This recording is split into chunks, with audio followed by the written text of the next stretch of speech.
ಇದು ಮರ್ಡರ್.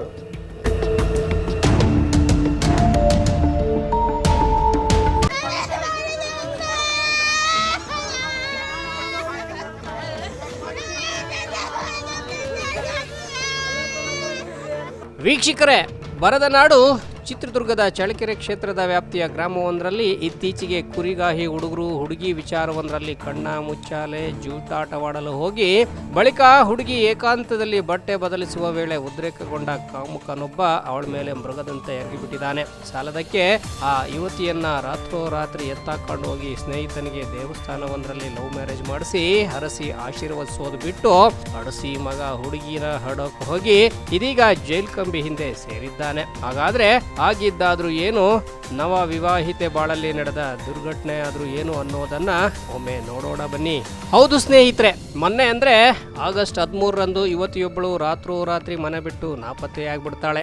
ಆಗ ದಿಗಿಲಿಗೆ ಬಿದ್ದ ಪೋಷಕರು, ಅಲ್ಲಲ್ಲಿದ್ದ ಸಂಬಂಧಿಗಳು, ಗ್ರಾಮದವರು ಎಲ್ಲಾ ಕಡೆ ವಿಚಾರಿಸಿ ಹುಡುಕಾಟ ನಡೆಸ್ತಾರೆ. ಜೊತೆಗೆ ಹಿಂದೆ ನಡೆದಿದ್ದ ಕೆಲ ಘಟನೆಗಳ ಅಂದಾಜಿನ ಮೇಲೆ ಮಗಳು ಎಲ್ಲಿಗೆ ಹೋಗಿರಬಹುದು ಅಥವಾ ಯಾರಾದ್ರೂ ಕರ್ಕೊಂಡು ಓಡಿ ಹೋದ್ರ ಈ ತರದ ಆಲೋಚನೆಗಳ ಮೇಲೆ ಹುಡುಕಾಟಕ್ಕೆ ಮುಂದಾಗ್ತಾರೆ. ಪೋಷಕರು ನಿರೀಕ್ಷೆ ಮಾಡದಂತೆ ಮಗಳು ತನಗೆ ಪರಿಚಯವಿದ್ದ ಯುವಕನ ಜೊತೆ ಎಸ್ಕೇಪ್ ಆಗಿರ್ತಾಳೆ ಅನ್ನೋ ಸಣ್ಣ ಸುಳಿವು ಪೋಷಕರಿಗೆ ಸಿಕ್ಕೇ ಬಿಡುತ್ತೆ. ಸುಮಲತಾ, ಲೋಕೇಶ, ಪಾಲಾಕ್ಷಿ ಅವರು ಮಂಚದ ಮೇಲೆ ಮಕ್ಕೊಂಡಿದ್ರು ಸರ್. ಮನೆಗೆ ಮಕ್ಕೊಂಡ್ರೆ ಏನರ 11:10-11:11ವರೆಗೆ ಬಂದು ನೋಡಿದೆ ನಾನು. ಮಂಚದ ಮೇಲೆ ಹುಡುಗಿ ಇರಲಿಲ್ಲ. ಅಂದರೆ ನಾವೇನು ಮಾಡಿದ್ವಿ, ಎಲ್ಲ ನೋಡಿದ್ವಿ, ಎಲ್ಲ ಹುಡುಕಾಡಿದ್ವಿ, ಎಲ್ಲ ಅಲ್ಲಿ ಇಲ್ಲಿ ನೋಡಿದ್ವಿ, ಸಿಗಲಿಲ್ಲ. ಹುಡುಗಿ ಸಿಗಲಿಲ್ಲ ಅಂದರೆ ಬೆಳಿಗ್ಗೆ ಬಂದು ನೋಡಿದ್ವಿ, ಅಲ್ಲಿ ಇಲ್ಲಿ ಕೇಳಿದ್ರು ಅಲ್ಲಿ ಇಲ್ಲಿ ಎಲ್ಲಿ ಸಿಗಲಿಲ್ಲ. 11 ಗಂಟೆ ತಗೊಂಡು ಬೆಳಿಗ್ಗೆ ಸಿಗಲಿಲ್ಲ ನಮಗೆ. ರಾತ್ರಿ ಇದ್ದ ಮಗಳು ಯಾವಾಗ ಕಣ್ಮರೆಯಾದ್ಲೋ ಪೋಷಕರು ಅಲ್ಲಿ ಇಲ್ಲಿ ವಿಚಾರಿಸಿ ಬಳಿಕ ಸ್ಥಳೀಯ ತಳಕು ಪೊಲೀಸ್ ಠಾಣೆಗೆ ದೂರು ನೀಡಿ ಮಗಳನ್ನ ಹುಡುಕುವ ಯತ್ನಕ್ಕೆ ಮುಂದಾಗ್ತಾರೆ. ಸುಮಲತಾ ಅನ್ನುವ ಒಬ್ಬ ಮಹಿಳೆ, ಇವರು 13ನೇ ತಾರೀಕು ಚಿಕ್ಕುಲ್ಲಾರ್ತಿ ವಿಲೇಜ್ ಅವರ ಮನೆಯಿಂದ ಮಿಸ್ಸಿಂಗ್ ಆಗ್ತಾರೆ. ತದನಂತರ 15ನೇ ತಾರೀಕು ಅವರ ತಂದೆಯವರು ಒಂದು ಮಿಸ್ಸಿಂಗ್ ಕಂಪ್ಲೇಂಟ್ ಕೊಡ್ತಾರೆ.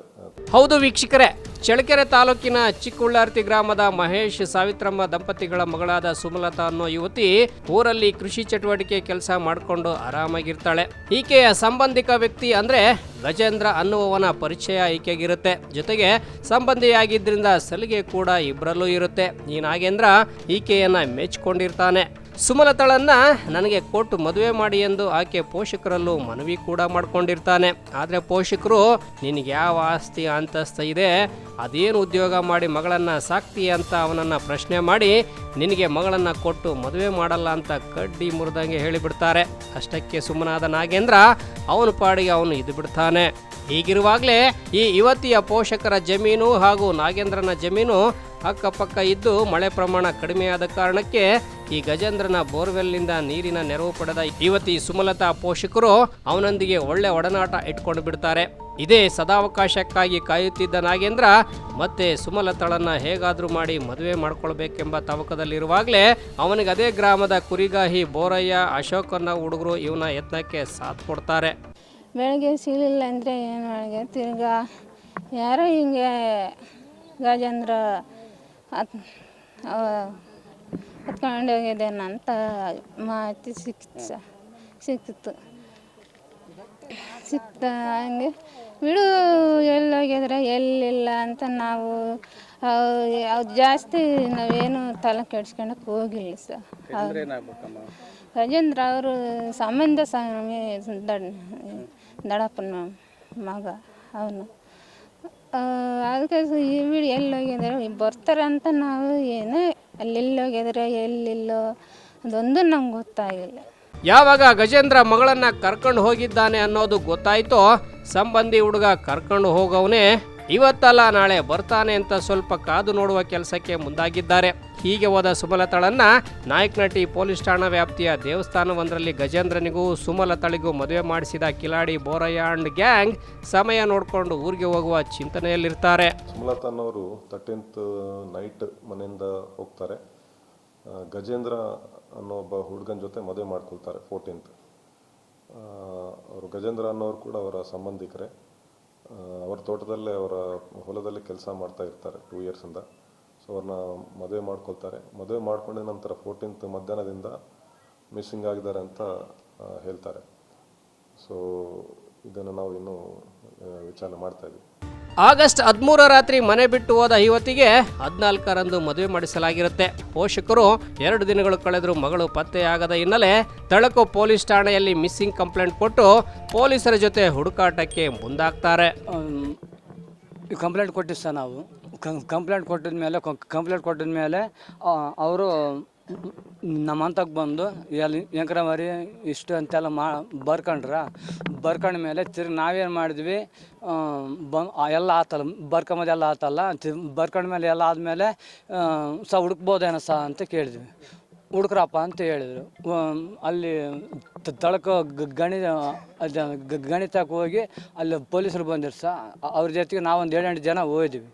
7-8 ಜನ ಹೋಗೋ ಹೊತ್ತಿಗೆ ಎಲ್ಲ ಹುಡ್ಕೋ ಹೊತ್ತಿಗೆ ಎಲ್ಲ 7-8 ಜನಕ್ಕೆ ಎಲ್ಲ ಬಾಯಿ ಅದ್ರಾಗ ಇತ್ತು ಅಶೋಕ್ ನಾವು ಕುರಿ ಇದಾವೆ ಬೋರಾಯ್ಸ್ ನಾವು ಕುರಿ ಅವರೇ ಇಬ್ಬರು ಕಾರಣ ಪೊಲೀಸರ ಜೊತೆ ಯುವತಿ ಪೋಷಕರು ಹಾಗೂ ಸಂಬಂಧಿಗಳೆಲ್ಲ ಸೇರಿ ಮಗಳಿಗಾಗಿ ಹುಡುಕಾಟ ನಡೆಸುತ್ತಿರುವಾಗಲೇ ನಾಯಕನಹಟ್ಟಿ ಠಾಣಾ ವ್ಯಾಪ್ತಿಯ ಮಹದೇವಪುರದ ಜಮೀನೊಂದರ ಬಾವಿಯಲ್ಲಿ ಯುವತಿಯ ಶವ ಪತ್ತೆಯಾಗಿರೋ ಮಾಹಿತಿ ಲಭ್ಯವಾಗುತ್ತೆ. ಪೋಷಕರು ಪೊಲೀಸರೊಂದಿಗೆ ಸ್ಥಳಕ್ಕೆ ಹೋಗಿ ನೋಡಿದಾಗ ಅದು ಸುಮಲತಾಳದೇ ಬಾಡಿ ಅನ್ನೋದು ಕನ್ಫರ್ಮ್ ಆಗಿಬಿಡುತ್ತೆ. ಆಗ ನೋಡಿ ಪೋಷಕರು ಹಾಗೂ ಸಂಬಂಧಿಗಳ ಆಕ್ರಂದನ ಮುಗಿಲು ಮುಟ್ಟಿಬಿಡುತ್ತೆ.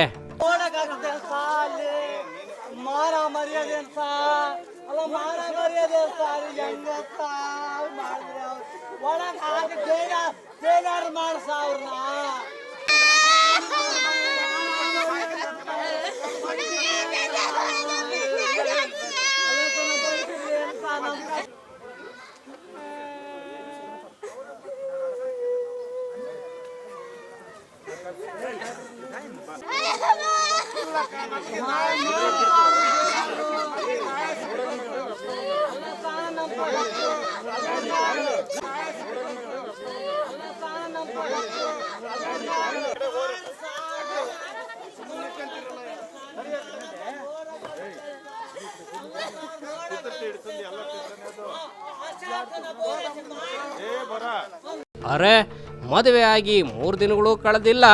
ಮದುವೆಯಾದ ಹುಡುಗನು ಆ ಥರದ ಕ್ರಿಮಿನಲ್ ಹಿನ್ನೆಲೆ ಉಳ್ಳವನಲ್ಲ. ಯಾಕೆ ಹೀಗಾಯಿತು, ಯಾರು ಈ ಕೆಲಸ ಮಾಡಿದ್ರು ಅನ್ನೋ ಮಾಹಿತಿ ಬೆನ್ನತ್ತಿದ ಪೊಲೀಸರಿಗೆ ಗೊತ್ತಾಗಿದ್ದು ಭಯಾನಕ ಸತ್ಯ. ಇದು ಮರ್ಡರ್. ನಮಗೆ ಪ್ರಿಲಿಮಿನರಿ ಪೋಸ್ಟ್ಮಾರ್ಟಮ್ ರಿಪೋರ್ಟ್ಸ್ ಪ್ರಕಾರ ಸೂಸೈಡಲ್ ಅಲ್ಲ, ಅದು ಮರ್ಡರ್ ಅಂತಲೇ ನಮಗೆ ಮಾಹಿತಿ ಬಂದಿದೆ. ಗಜೇಂದ್ರ ಜೊತೆಗೆ ಅವರ ಫ್ರೆಂಡ್ಸ್ ಬೋರೇಶ ಮತ್ತು ಅಶೋಕ್, ಇವರು 3 ಜನ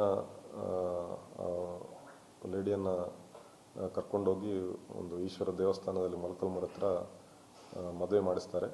ತದನಂತರ ಅವರು ಮಹದೇವಪುರಕ್ಕೆ ಬರ್ತಾರೆ. 14th ಮಧ್ಯಾಹ್ನದಿಂದ ಅವರು ಹೊರಗಡೆ ಹೋಗಿ ಮತ್ತೆ ವಾಪಸ್ ಬರಲಿಲ್ಲ ಅಂತ ಅವ್ರು ಹೇಳ್ತಾಯಿದ್ರು.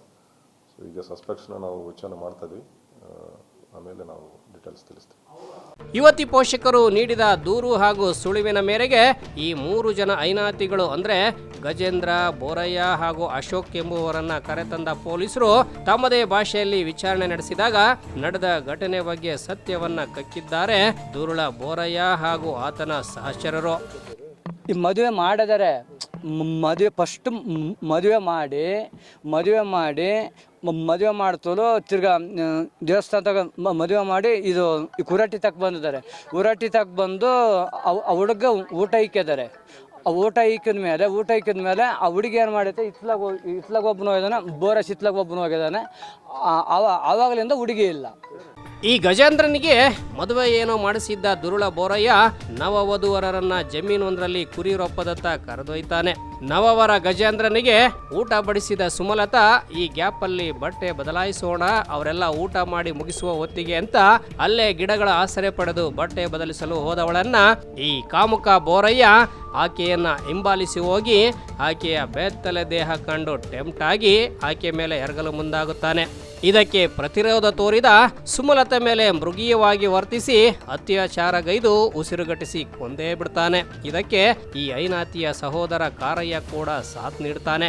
ಅಟೆಂಪ್ಟ್ ಮಾಡಿ ಹಾಗೆ ಬಿಟ್ರೆ ತಮ್ಮ ಕೃತ್ಯ ಬೆಳಕಿಗೆ ಬರುತ್ತೆ ಎಂದು ಹೆದರಿದ ಈ ದುರುಳರು ಆಕೆಯನ್ನ ತಿಂದು ಕೊಂದು ಮುಗಿಸಿ ಬಾವಿಯೊಂದಕ್ಕೆ ಮೃತದೇಹ ಬಿಸಾಡಿಬಿಡ್ತಾರೆ. 12 ಗಂಟೆಗೆ ಹೋಗೈತೆ ಹುಡುಗಿ. ಈ ಗಜೇಂದ್ರ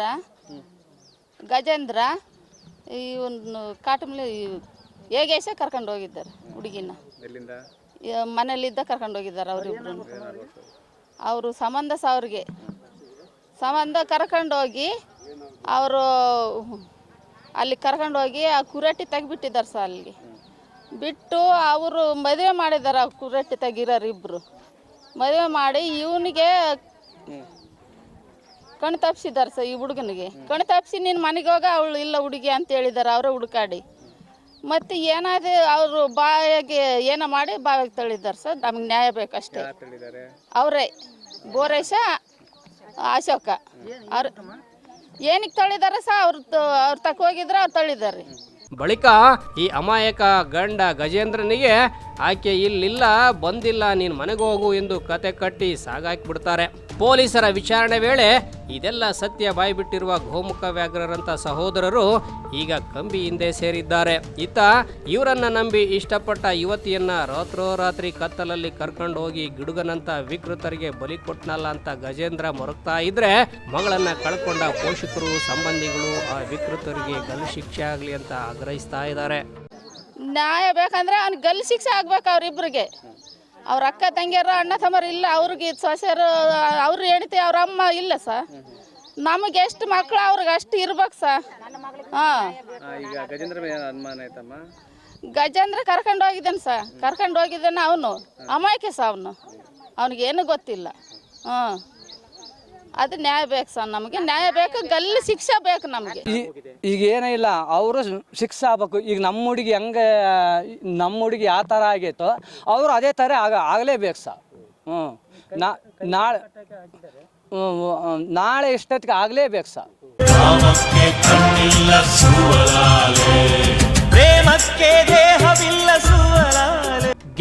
ಗೆಳೆಯ ಎಂದವನು ಅಮಾಯಕ ಗೆಳೆಯ ಗಜೇಂದ್ರನಿಗೆ ತಾನೇ ನಿಂತು ಮದುವೆ ಮಾಡಿಸಿ ತಾಳಿ ಕಟ್ಟಿಸಿ ಅವನು ಬದುಕಿಗೆ ಕಂಟಕವಾದ ಬೋರಯ್ಯ ಸುಮಲತಳ ಪಾಲಿಗೆ ಗಿಡುಗನಂತಾಗಿದ್ದು ವಿಪರ್ಯಾಸವೇ ಸರಿ. ಈ ಕಾಮ ಪ್ರೇಮ ಅನ್ನೋ ವಿಚಾರ ಗೆಳೆತನವನ್ನು ಕೇಳಲ್ಲ, ಸಂಬಂಧಗಳಿಗೂ ಬೆಲೆ ಇಲ್ಲ, ಮಾನವೀಯತೆ ಮೌಲ್ಯಗಳು ಇಲ್ಲಿ ಕಾಲಕಸ ಅನ್ನೋದು ಈ ಪ್ರಕರಣದಿಂದ ಮತ್ತೆ ಸಾಬೀತಾದಂತಾಗಿದೆ.